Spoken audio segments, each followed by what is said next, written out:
بسم اللہ الرحمن الرحیم۔ السلام علیکم ورحمۃ اللہ وبرکاتہ۔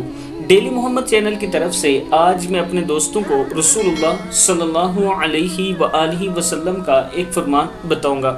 حضرت عبداللہ بن عباس رضی اللہ تعالیٰ عنہ فرماتے ہیں کہ رسول اللہ صلی اللہ علیہ وآلہ وسلم نے ایک شخص کے ہاتھ میں سونے کی انگوٹھی دیکھی تو آپ صلی اللہ علیہ وآلہ وسلم نے اسے اتار کر پھینک دیا اور فرمایا، کتنے تعجب کی بات ہے کہ تم میں سے کوئی شخص آگ کے انگاروں کو اپنے ہاتھ میں رکھنا چاہتا ہے۔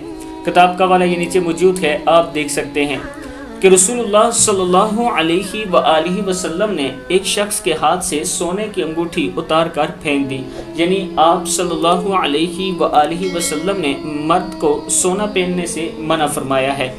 آپ دوستوں نے اس پر ضرور عمل کرنا ہے۔ اللہ تعالی ہم سب کو رسول اللہ صلی اللہ علیہ وآلہ وسلم کے فرمان کے مطابق زندگی گزارنے کی توفیق عطا فرمائے۔